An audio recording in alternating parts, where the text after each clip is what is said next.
Hello and welcome to another episode of Scavenger Life. This is episode number 428 at scavengerlife.com. We are in the mysterious land of Northampton, Massachusetts. Mysterious. Western Mass. Yes. It's like a little hobbit villages everywhere. It's not like that, but it's funny because I grew up half my life in Massachusetts and I'd never been at Northampton. Really? We were walking down the street and I'm like, I've never been here. It's just so interesting. Again, growing up in Texas, it's just so interesting driving around where you drive like 3 miles and you're in just another town. And it's just like another world. People are like, oh yeah, people live way over there. It's like, well, it's like, I feel like I'm in the same place. We have friends in East Hampton and we were like, okay, we're going to head over to your house. And we're like, it's 3 miles. Like, it's right there. Right. And it was just funny because we thought it was like so far away. And we're like, oh, they're right. They're like basically in the same And like town. we were hanging out with some people we know, and 2 guys hadn't met each other, but one grew up in Hadley, and the other guy grew up in East Hampton or whatever. And they're like, oh, that's different. Yeah. It's like, dude, it's like 5 miles. But look, I grew up in suburban Boston or, whatever, metropolitan area. And there are towns where I'm like, yeah, I didn't know anybody. They're right there, but I don't know anybody over there. It's just funny. Yeah. I like it up here, though. It's nice. We're here for we're on work / vacation / family duties. Yeah, I like how family duties is different than vacation. Family visitation, you're like, that's not vacation. Yep. That's funny. I like your family. Yeah. Okay, couple things. eBay scavenger related. Yeah. It came to me in a wave this Okay. week. Okay. How easy it is to find things to sell. Is that a question or you're saying No, how it's just, easy it is. I'm just stating a fact, Yeah. Like people wanting to get started. It's just, I think if people are willing to work, like we were driving around, yesterday, and it's a college area. Yeah, super huge college area. The Five Sisters. Okay, yep. And there were just, people were saying, Jay, stop. There's like a free pile. pile. There's like a sign that says free on it. Not a yard sale. Right. Like Come and get free it. piles. Right. There is just so much stuff in this country of just people just take it, sell it, Also, we've said if you're willing to sell stuff at a price of between $30 and $50 as your average price, people give that stuff away. Because what are they going to do? Put it up for $30 and wait for people to... No. Yeah. Right. I think that's, we've talked about this before. That's really the price point where people are too, I don't say lazy. It's more work to try and deal with something that's going to sell for $20 to $50. Right. And they would rather just donate it or give it away. Give it away. Sell it for really cheap. Yeah. Yes, exactly. Sell it on Facebook, whatever, for nothing. And I think that's why, it's hard for us to find the things that will sell for $100 or more, because when you start talking about $100, people are willing to put a little more work into it. Yeah. Even just if they put it on Facebook or Craigslist or something, Yeah. They're willing to do that and then, sell it for $50 or something. I don't know. But, Right.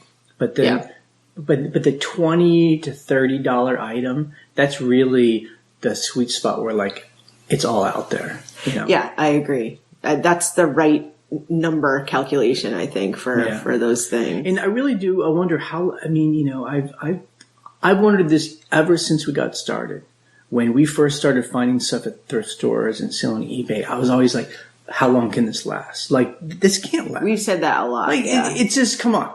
Like, too many people are going to find out about like all this stuff and sell it. Or, how much longer are people just going to be giving stuff away? Like, it can't last. 10 years later, it's still... Now, I will say there are certain things that we used to find that we can't find as easily. Sure. Clothing-wise or, houseware-wise, where you're like, yeah, that's just... Trends. Yeah. Financial trends. Like writing an article in Forbes. But yeah, so I've seen things like that change. But yeah, but you pivot, right? You're like, well, let's sell something else. Like you're writing an article now. Now pivoting. Doing synergy. Vertical synergy. Yeah, I mean, absolutely. Woe to the seller who sticks with one thing and tries to make a business of this one item forever. Right. Like, woe to that seller. Now you're writing a book. They will. A novel. I mean, that is like heartbreak right there, because clothes. Like, all I'll say is like clothes. We were just talking about, we just sold a denim Sherpa jacket. Right. Like the denim jacket that has like the fake sheepskin in it. We used to be able to find those and sell them like hotcakes. For high prices. And now we cannot sell those things to save our life because they're everywhere. And they got remade by Old Navy and et cetera, et cetera. I mean, like, those trends happen for a reason, where the cool kids or the kids in Japan, they like that thing. And then Old Navy and whoever is like, we're making those, for $20, like, or whatever. And then you're like, well, nobody's going to buy my real vintage one, because why would they do that? Unless actually they're in Japan. Yeah, exactly. So the other thing I was thinking about is this. Yes. eBay is a very special place. Yes. And I truly mean that, Yeah. Because we've been talking on the forum about how, like, Facebook Marketplace is this really great place to start to sell now. And Some people think that. And that there's even a way to, I guess there's like Facebook Pay. Like you can pay through Facebook people. And ship stuff, I guess, right? Or you agree with the person? I have absolutely no idea. I know that it happens. I just don't think that Facebook has its process of, like, its responsibility, like eBay and Amazon do, where they follow they allow people to hook up, but then really after that, it's more like Craigslist is what it is. Anyway, but eBay is special because, sellers on eBay have so much room to negotiate, since we all get items for so cheap. Yeah. And that's different on Amazon, where profit margins are already thin. Just to begin with, just to compete on Amazon, your margins have to be so thin. And also, I recently did a couple of, like, quote unquote big buys on Amazon for our new rental, like housewares. Right. And I was like, I just went down and dirty. I'll just go on Amazon and just buy everything new. Right. And I was really disappointed by what you get, because it's mainly all just like cheap Chinese junk that, people are trying to market as being special. Like, they put a lot of time, and I kind of fell for some of like look how awesome this is. And then I get it. I'm like, this is so cheap. I also had that issue. I also feel like I overpaid for this thing. Look, I bought a shower curtain rod, and I was like, I'm going to pay more for the fancier whatever. I'm going to pay $40, $50 for this thing.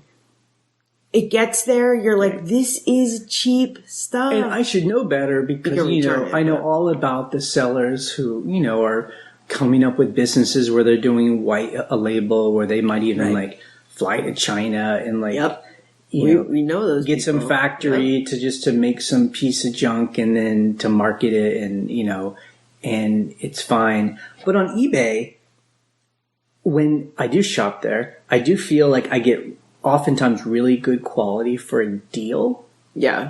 For a good price. And I guess I mean, like, not like buying brand new housewares, but, eBay, because, and I wish eBay would focus more on kind of the stuff that all of us sell. Vintage, used items. Look, I buy used stuff. Yeah. The other thing too is, like, I'll buy used stuff that's like just stuff you would buy on Amazon or whatever. But you see the photo of the item. I mean, if people are good at their eBay stores, you will see proper photos. So you're just like, okay, great. Like, I'm going to buy, sometimes I'll buy commodity items from sellers. Commodity items, whatever. Like a hairdryer for one of our rentals. Right. I'm like, you know what? I'm going to buy it from a seller on eBay, because I'd rather give them the money than give Walmart the money.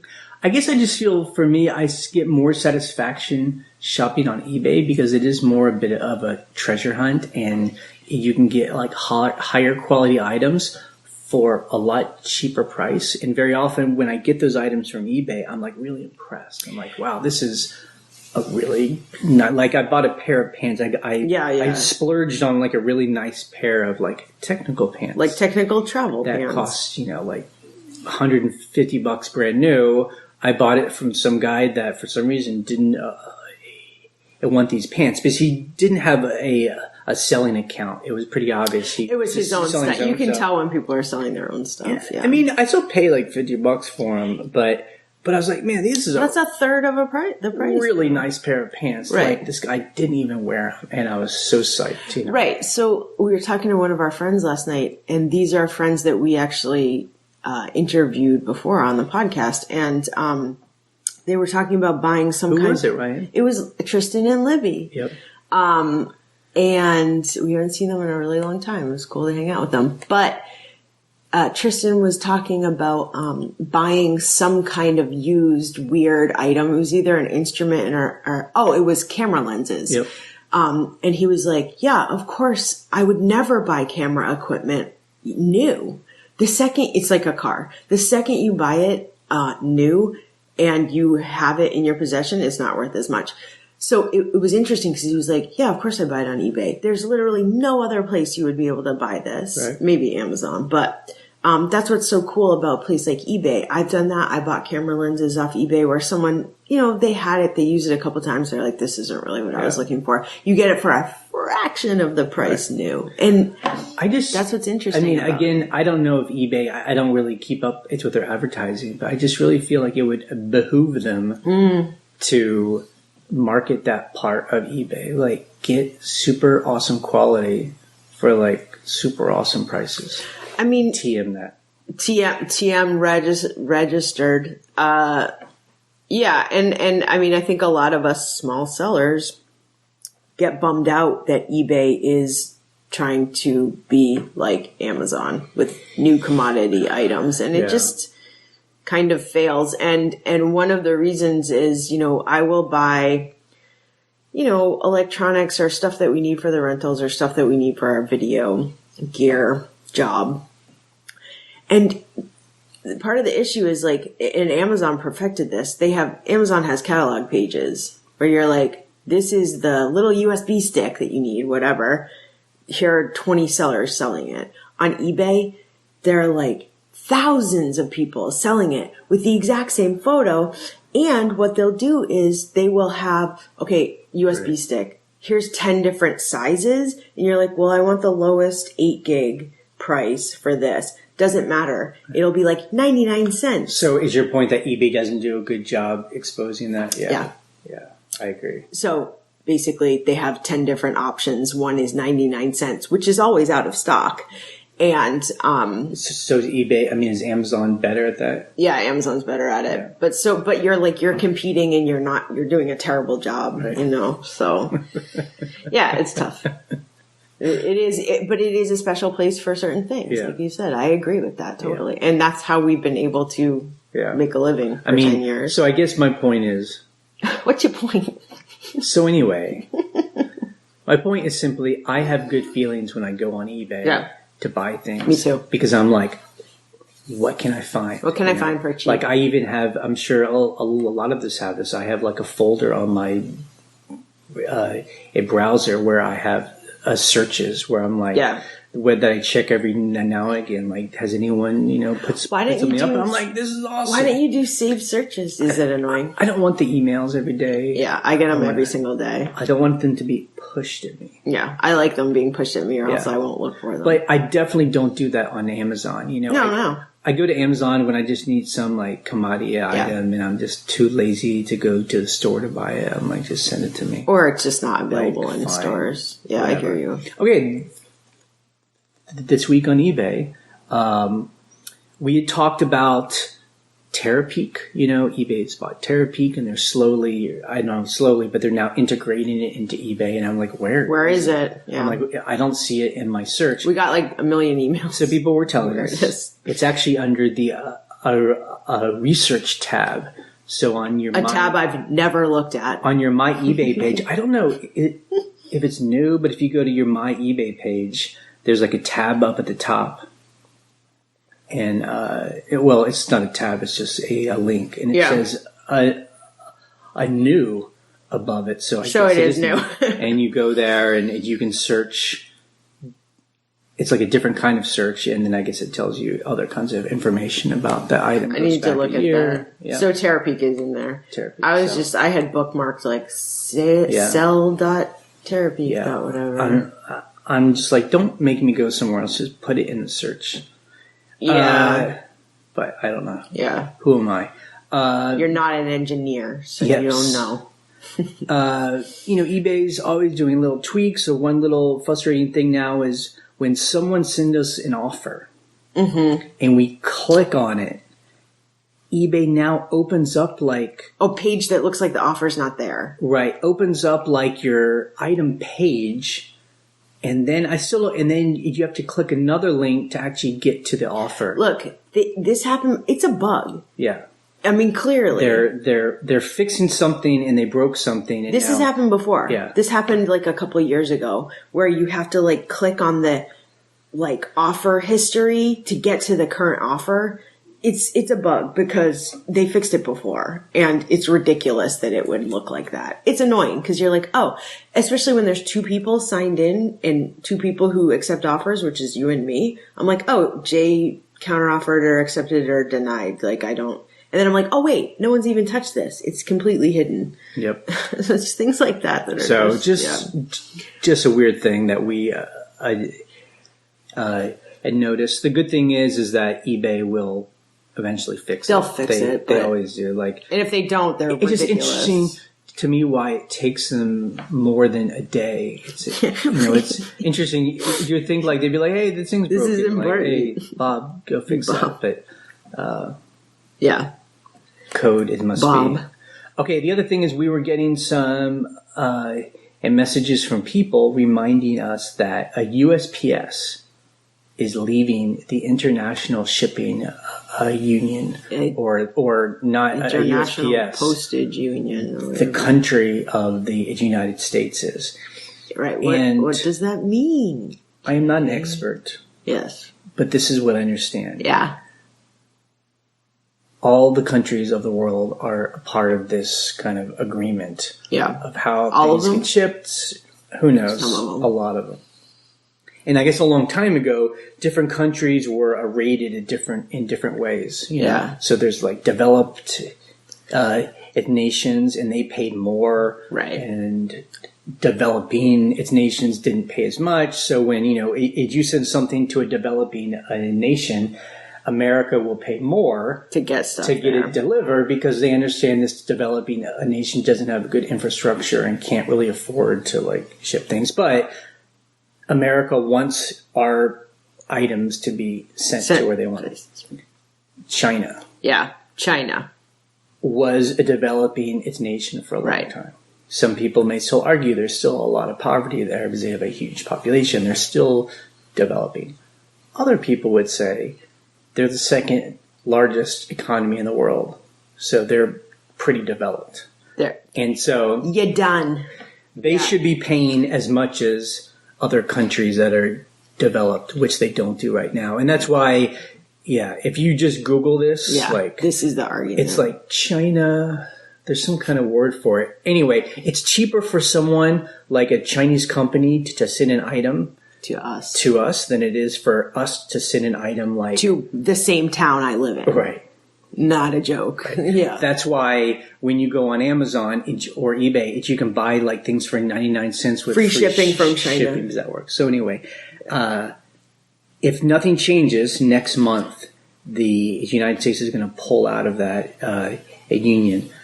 I don't really know what that means or if anything's going to change.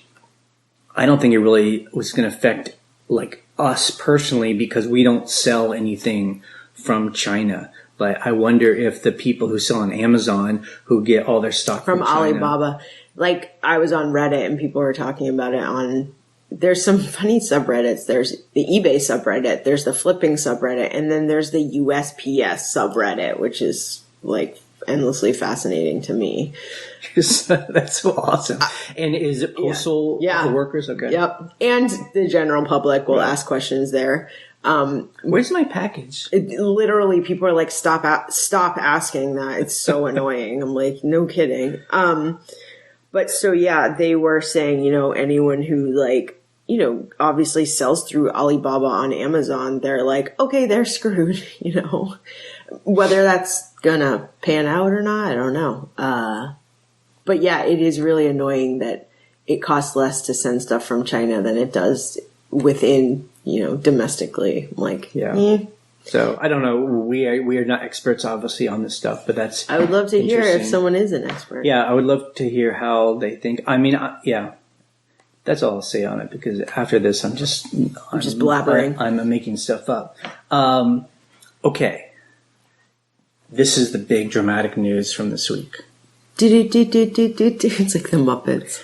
So many of us, I think it was like site-wide, a lot of us got a message in our eBay messages, and the title had been like sell these things for great prices, or I don't know. Which I normally just delete. And we get those emails all the time. Yeah. eBay's like, sell these things, and I always just don't even read them. And then someone on the forum said, read that email. There's like actually, important information in there. So I go back and I open it up, and it's like a big, giant, single paragraph without any spaces. No formatting. Basically, and it felt really scam. It's kind of like the formatting as if it's a scam, Yeah. And basically it says, we have to join managed payments by October 22nd.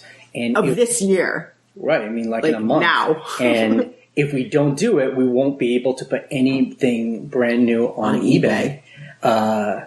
And it also just said, global shipping will no longer be available to us. It's so crazy.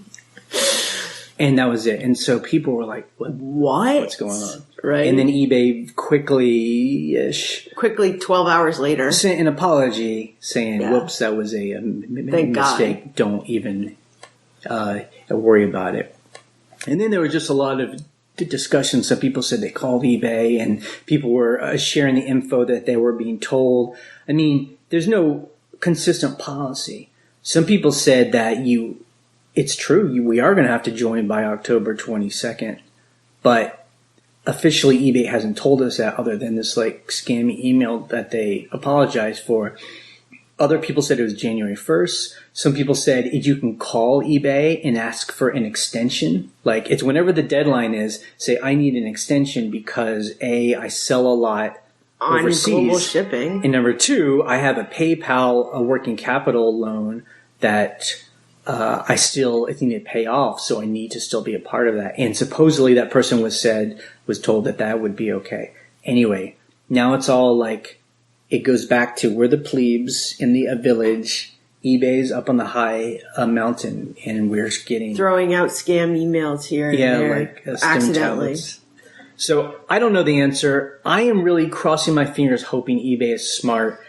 It's fine if they want to keep encouraging people to join, but I hope they really wait for the mass, like this has to happen.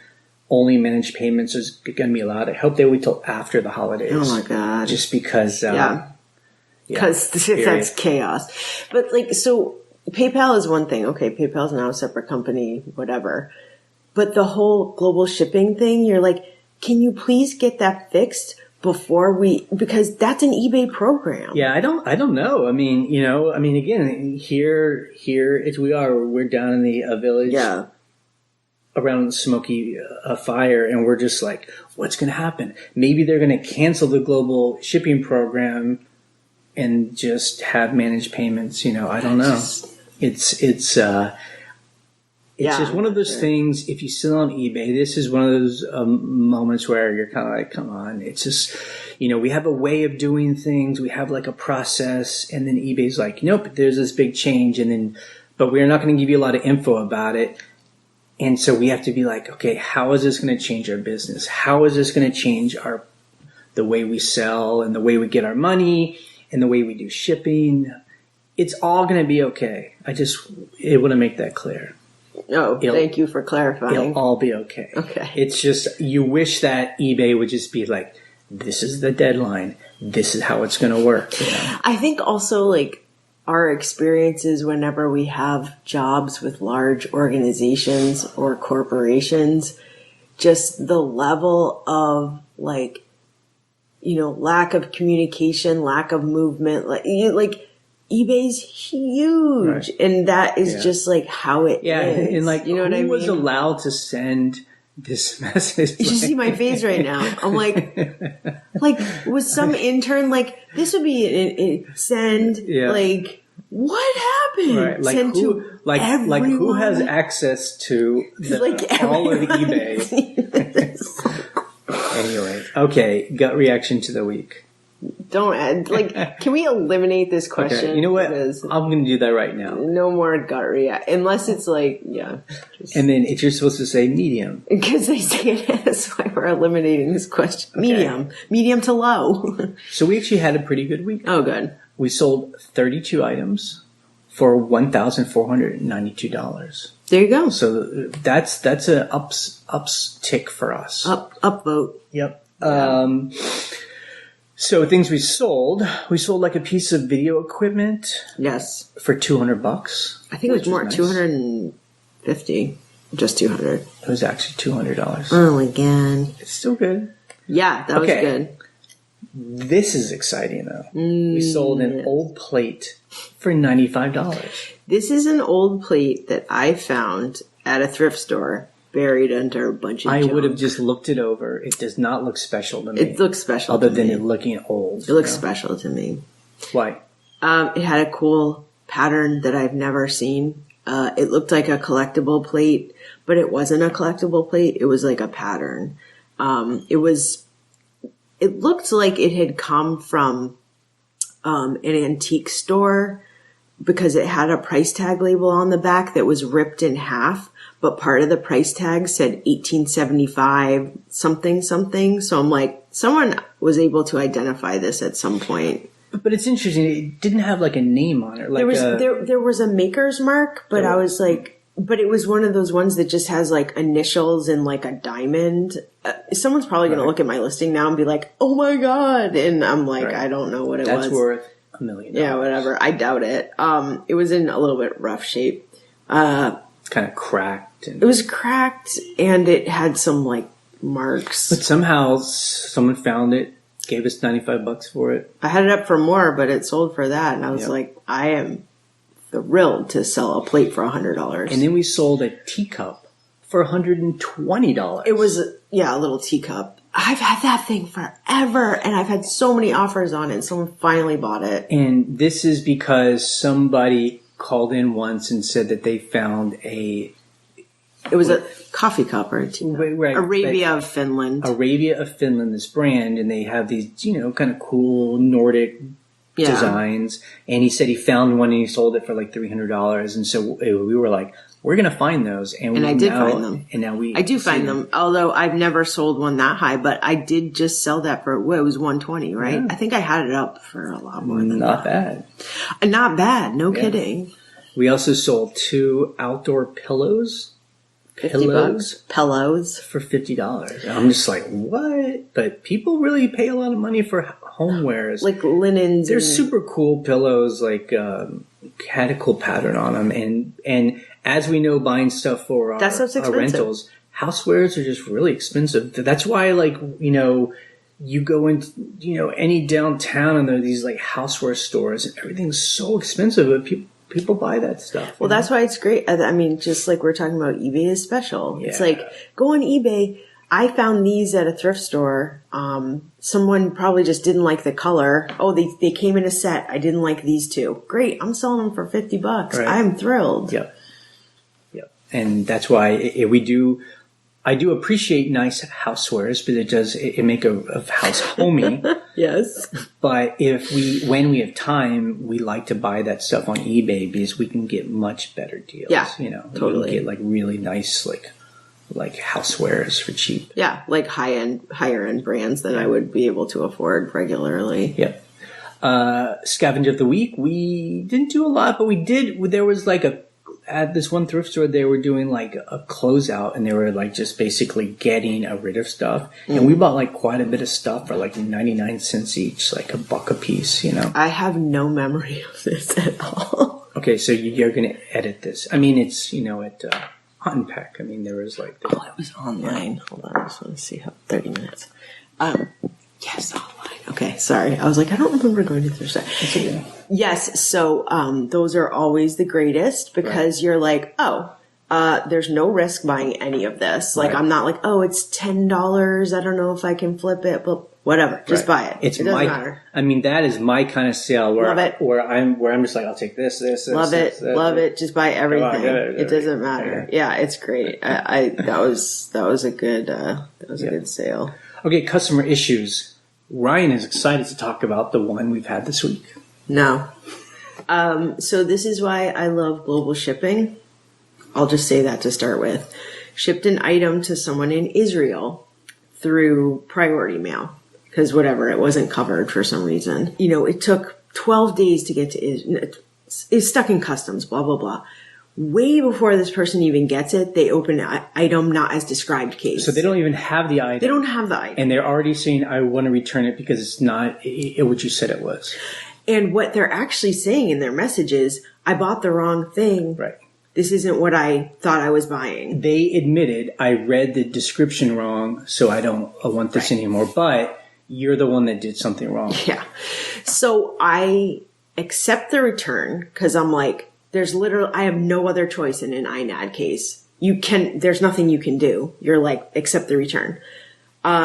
She's demanding her money back. She's being a crazy person. Well, the thing is, and other people have talked about this too on the forum, with an international sale, if someone wants to return something and they said, we've done something wrong, it says, print this person a label. And it's impossible to print a label for someone in another country. Right? I mean, I have multiple times. So obviously I call eBay. Multiple times I say, I've accepted the return. I've told her she needs to ship it back.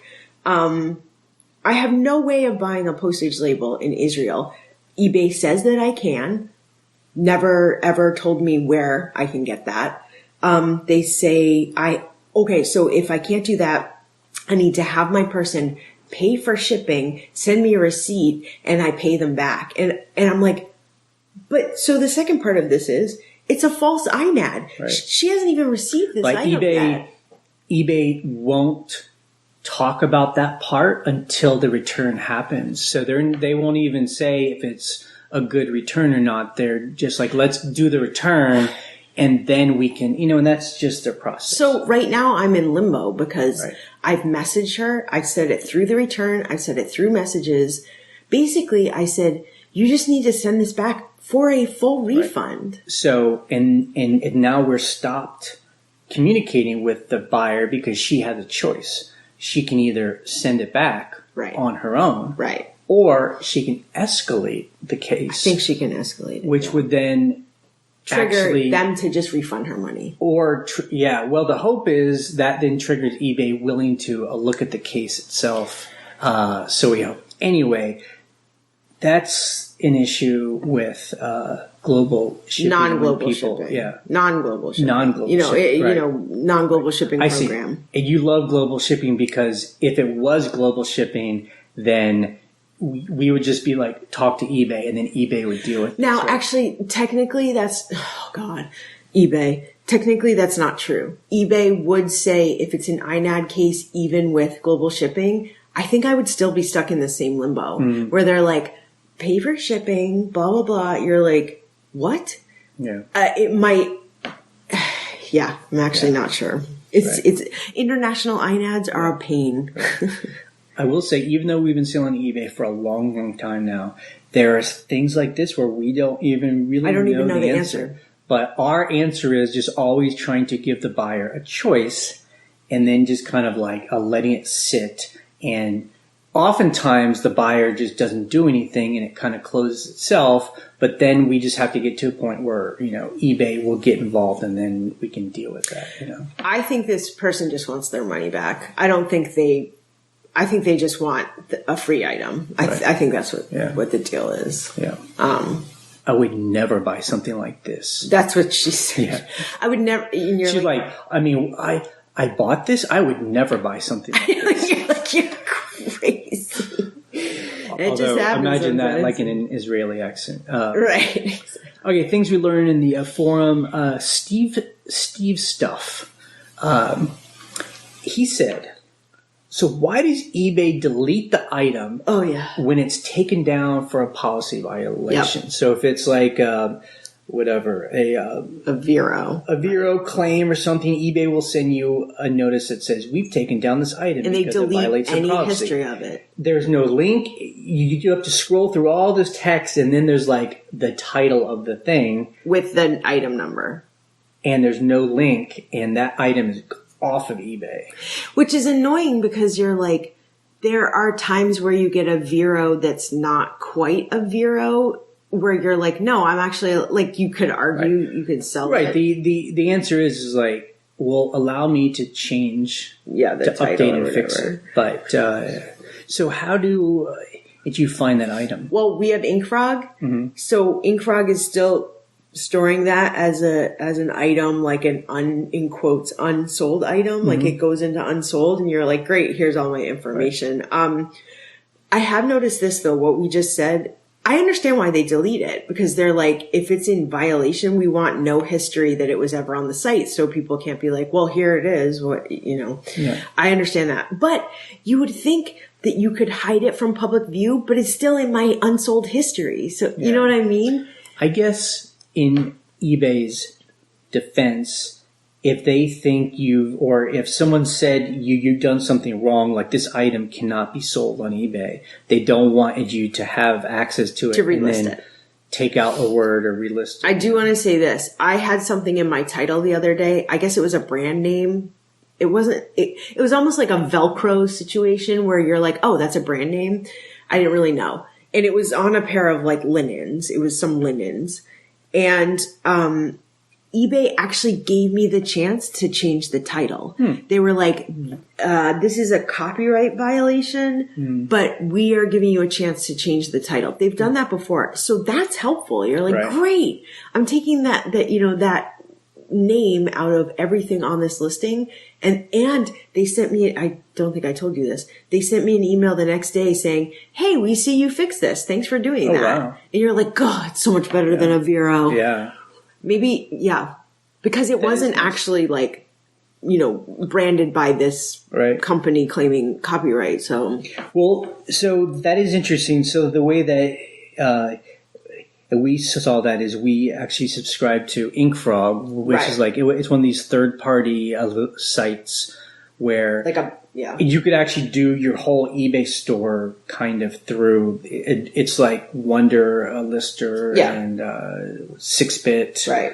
We basically just got it so it always does a backup, Yeah. which I wish eBay would allow us to do, is to do like a good easy backup where it saves all your photos. It's not just like, I don't want just like the data. I want the photos. I want everything. Now, the thing so about- if something blows up on eBay, we just have it all and then we just push a button and then it's back up. Download it. You know, Yep. You should be able to do that. if you don't have that, what you can do is you can go to Google and search, The item number or the title. and eBay will have a cache. It's Google. Google has a cache. Google cache. But if you just listed it yesterday and you get a thing, Sure. Google hasn't grabbed it yet. So it's probably in several days, but yeah. So. right. So what I'm saying is, it's not the best system. Right. Yeah. Let's take some of the questions that people called in about. Hey Jay, hey Ryan. I just wanted to call and give you guys kind of an update on something I discovered with the way that FedEx is processing their labels, that kind of thing that happened when the new label system popped out. I'm a couple episodes behind on the podcast, but I know you guys mentioned that there's a way to kind of hack the URL to get back into the classic label version. What I've been doing that actually works pretty well if you use the half sheet labels is if you take one of the label pages that you've already used a label from where you've only got one left and peel that off and just basically turn the label vertically instead of horizontally and make sure it's real flat. It doesn't get bound up in my printer, and basically it achieves the same result, printing it on the label. It's not by any means really convenient, but it definitely is a lot more convenient than printing it out on paper and taping it to the box. Just a little trick that I thought I'd share in case that classic version goes away anytime soon. But that's what I've been doing in the meantime until hopefully eBay gets it worked out with FedEx. Thank you guys for all you do, and just thought I'd call in and share that little tip. Talk to you guys soon. Bye. Yeah, the way that FedEx labels are being printed right now on the new label system is a disaster.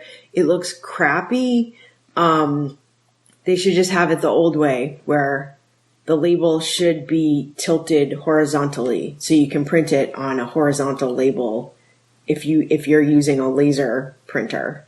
I literally like printing it in a weird size off of a PDF and like cutting it so it fits on my packages. It's ridiculous. So yeah, the fact that we have to like call each other and like do hacks on how to print a label is stupid and should get fixed. So that's my opinion. Hi, Jay and Ryan. This is Christina from North Carolina. I wanted to update you on what I've learned about listing used perfumes or lotions or moisturizers on eBay. The hack is to list it in health and beauty, then in the subcategory is other health and beauty. There you can list it as used or new. Unfortunately, with the perfume section now, you cannot list used perfume. It does not give you an option for used. So that's the new hack, and it worked when I was listing a used perfume this week. And so that's the go-to, because now to list a new perfume, well, a new listing for used perfume, it won't work in the perfume section. Hope that helps. Thanks for all you do. Thanks for calling that in. The other thing you can do is list it under collectibles. Yep. The problem is, most of it is not vintage. I mean, I do have some vintage perfumes that are actually probably listed under collectibles, that I'm hoping I'm only selling for display. You're like, it probably doesn't smell that good anymore, but maybe it does. So yeah, it just seems weird because you're like, if I unsealed the thing, opened it, sprayed it twice, and I was like, I don't like this anymore, you can't sell it. I know it was a big to-do in certain circles, and people were arguing about it, and I was just like, where does it say you can't do this? And so, yeah, I mean, it's still possible to put up your old perfume.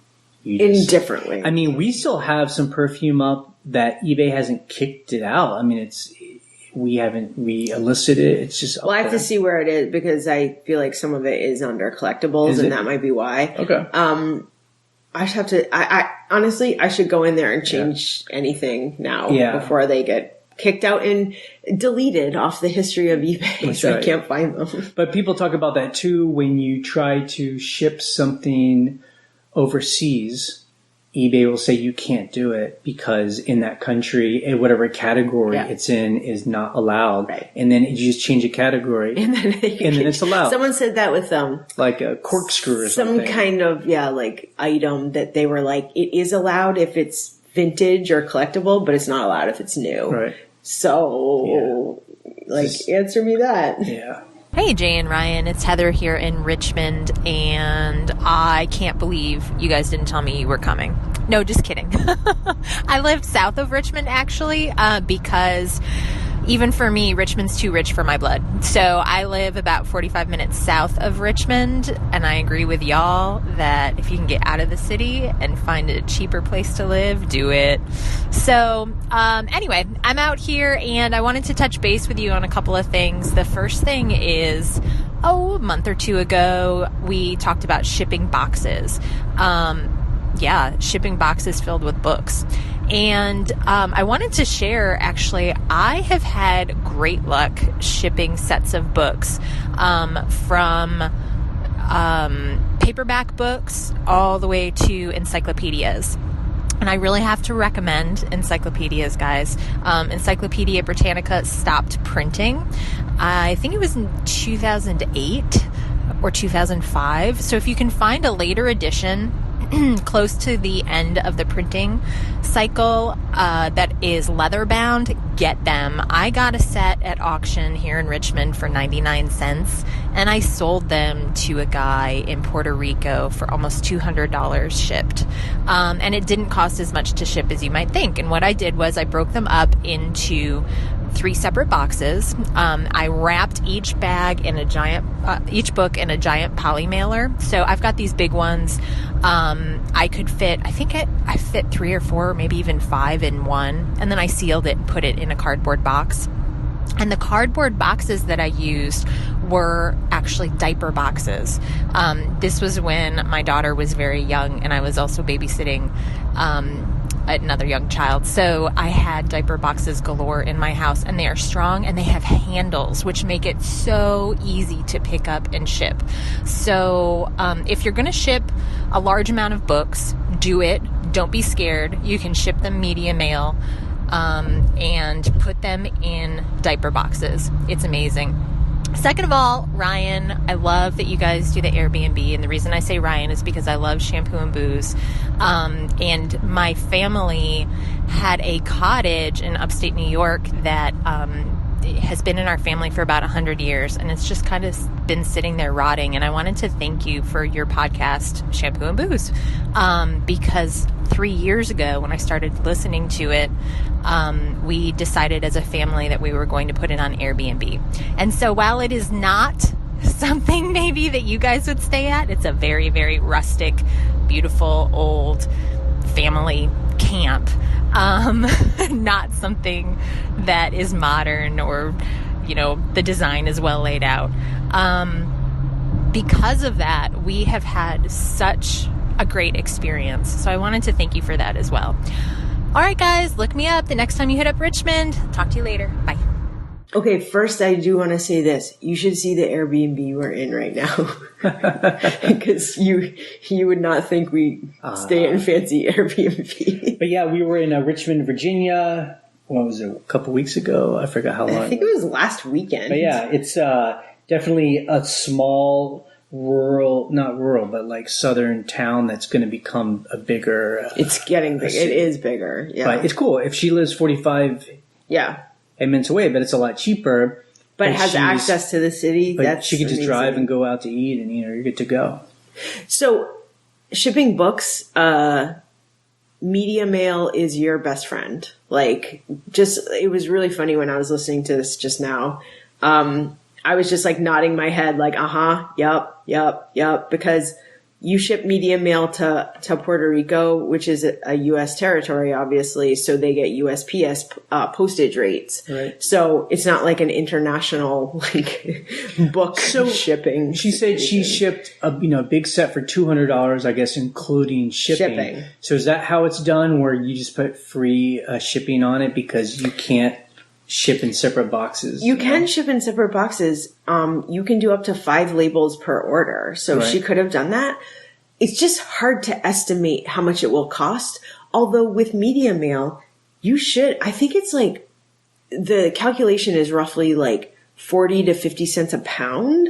But it might change if it's across the country or something. So It was easy, honestly, for her, it was easier to be it's this much shipped US.